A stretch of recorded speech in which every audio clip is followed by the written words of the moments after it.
बहू के ऐसे बर्ताव के कारण ससुर ने लिया कठोर निर्णय। आज सुबह से शर्मा जी कुछ तो सोचे जा रहे थे। बीना जी, उनकी पत्नी ने पूछा, आज सुबह से देख रही हूँ, बड़े गुमसुम से नजर आ रहे हो। क्या बात है? क्या सोचे जा रहे हो? शर्मा जी बोले, कुछ नहीं, बस यही सोच रहा हूँ कि एक एक पैसा जोड़कर हमने शहर में घर लिया और रहे हम गांव में रहे हैं। कब तक ऐसे अकेले रहेंगे? अपनी भी उम्र हो गई है। अपना बेटा साहिल शहर में रह रहा है, बड़ी याद आ रही है उसकी। और अपना पोता रोहन, वो भी अब 2 साल का हो गया है। बड़े दिन हो गए उसे देखे। सोच रहा हूँ कि अब चलते हैं वहीं, सभी एक साथ रहेंगे। बीना जी बोली, आपका कहना भी सही है। याद तो आती है, पर अगर शहर चले गए तो खेती कौन देखेगा? उसमें सोचने वाली क्या बात है? खेती बटाई पर दे देंगे और 4-6 महीने में आकर हिसाब कर लिया करेंगे। फिर तो ठीक रहेगा। मिश्रा जी बोले, ठीक है, चलो तो मैं सामान रखती हूँ। आप खेती का थोड़ा जो काम पड़ा है निपटा लो, फिर चलते हैं। बीना जी बोली। दूसरे दिन सुबह सुबह दोनों निकल पड़े। 3-4 थैली बीना जी ने ले ली थी अपने साथ। 1-2 थैली में उनके कपड़े थे और 1-2 थैली में बेटा बहू और पोते के लिए खाने का सामान और कुछ खिलौने ले लिए थे। मिश्रा जी ने साहिल को फ़ोन नहीं किया था।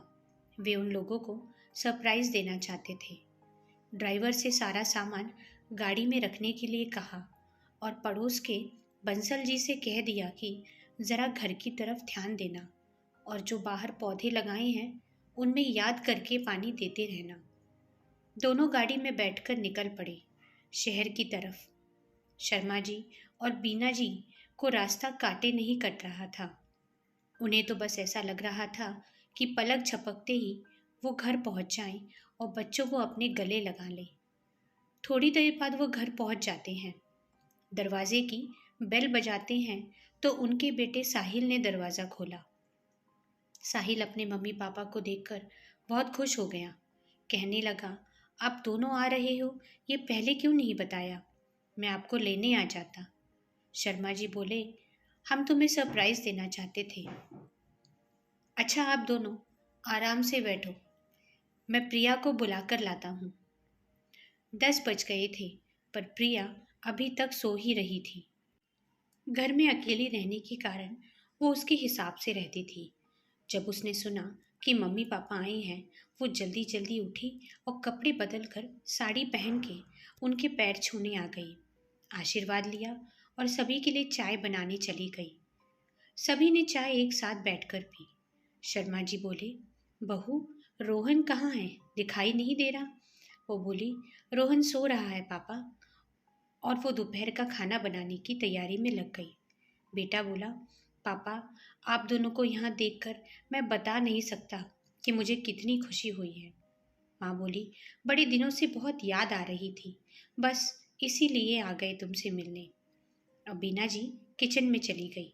बीना जी ने कहा, प्रिया, कुछ मदद चाहिए हो तो बताना।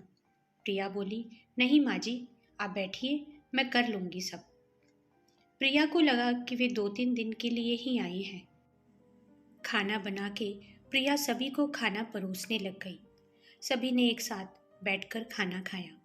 प्रिया बाद में सारे काम निपटा कर अपने कमरे में टीवी बैठकर देखने लग गई।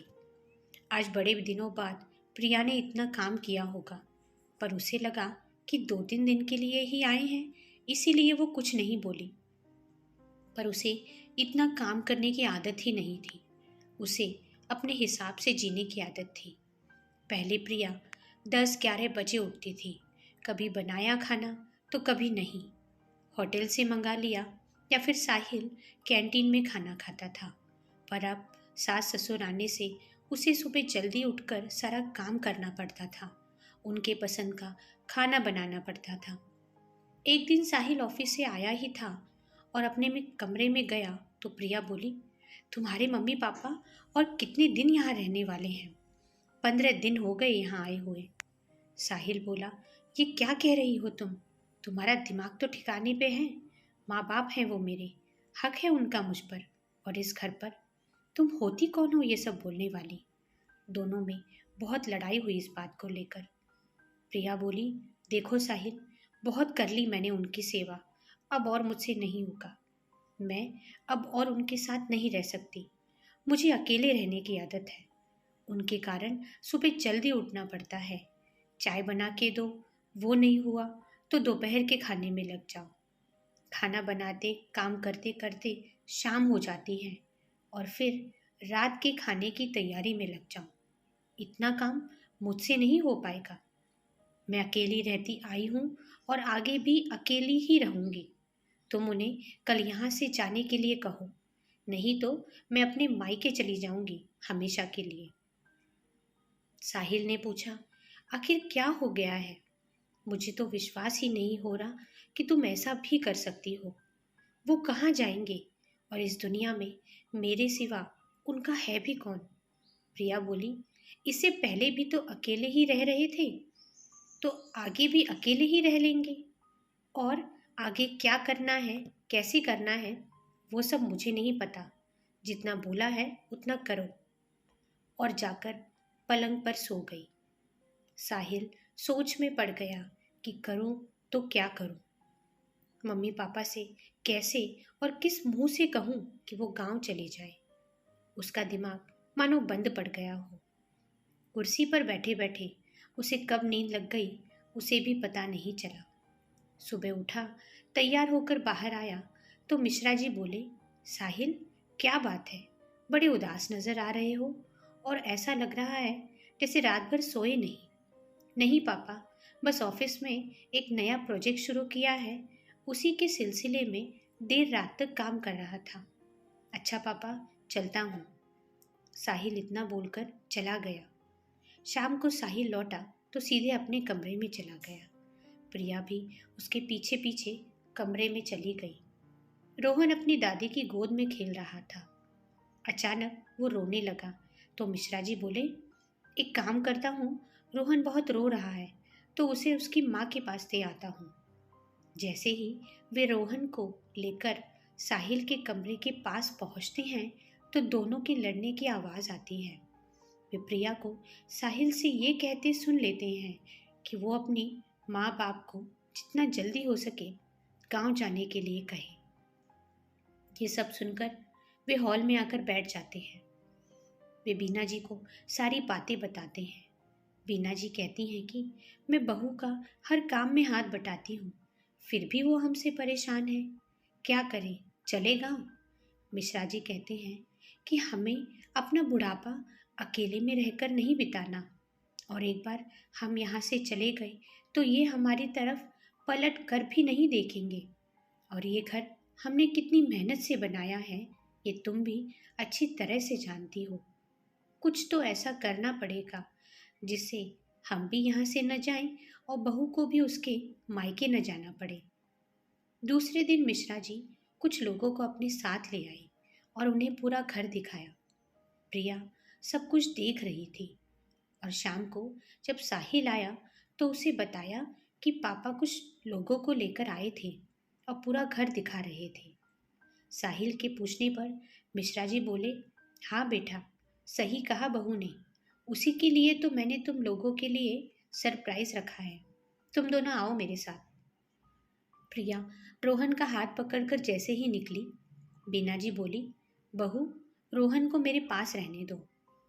तीनों गाड़ी में बैठ गए और मिश्रा जी ने ड्राइवर को सुबह जहाँ गए थे वहीं ले जाने को कहा। ड्राइवर ने गाड़ी एक भीड़ भाड़ वाली जगह पर लाके रोक दी और गाड़ी पार्किंग लगाने चला गया। मिश्रा जी ने दोनों को एक बिल्डिंग के तीसरी मंजिल पर आने के लिए कहा। दोनों जब वहां पहुंचे तो उस फ्लैट की चाबी प्रिया के हाथ में रखकर बोले, लो बहू, तुम्हारे नए घर की चाबी, आज से तुम लोग यहीं रहना। साहिल बोला, पापा इसकी क्या ज़रूरत थी जबकि अपना खुद का इतना बड़ा घर है। मिश्रा जी बोले, वो घर हमारा है और उस घर को बेचकर हम गांव में रहेंगे।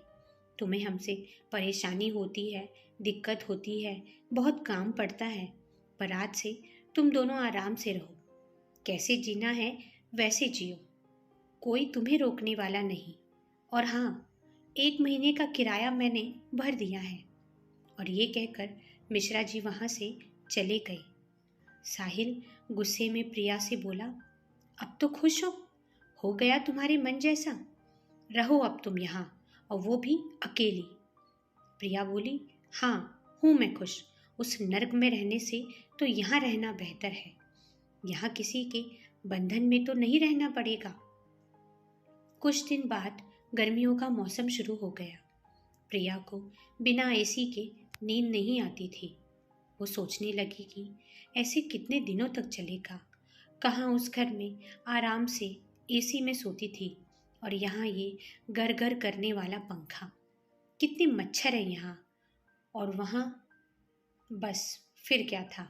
वो उठी और साहिल से बोली कि अभी के अभी मुझे अपने घर चलना है। साहिल बोला, किस मुंह से जाओगी? जितना किया है वो कम है क्या, या और कुछ बाकी है अभी? और वैसे भी वो घर पापा के नाम पर है, वो हमें घर में नहीं लेंगे। प्रिया बोली, ऐसे कैसे नहीं लेंगे? बहू हूँ मैं उनकी, और अगर फिर भी नहीं माने तो पैर पकड़कर माफ़ी मांग लूँगी। पर मैं अब और इस नरक में नहीं रह सकती।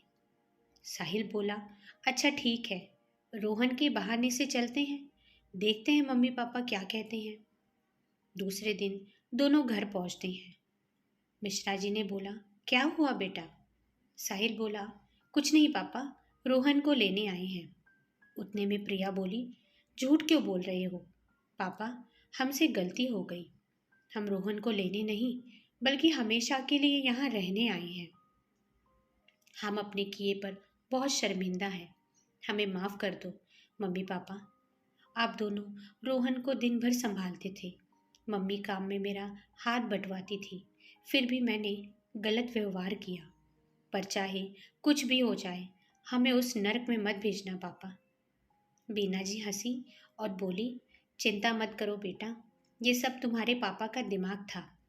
मिश्रा जी बोले, बहू, अगर तुम हमसे परेशान हो जाओगी, हमें टालने की कोशिश करोगी, तो हम कहाँ जाएंगे? आखिर हमारा आप तीनों के अलावा कौन है इस दुनिया में? हम कहाँ जाएंगे ये सोचा जरा। साहिल बोला, बोलो प्रिया, आगे से बोलोगी तो नहीं कि मम्मी पापा को गांव भेज दो? प्रिया ने हाथ जोड़कर कहा, पापा मुझसे गलती हो गई, कान पकड़ती हूँ। अब से मैं आप लोगों की खूब सेवा करूँगी और अपने मम्मी पापा जितना ही प्यार और आदर दूंगी।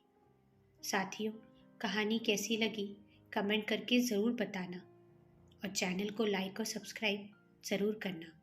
धन्यवाद।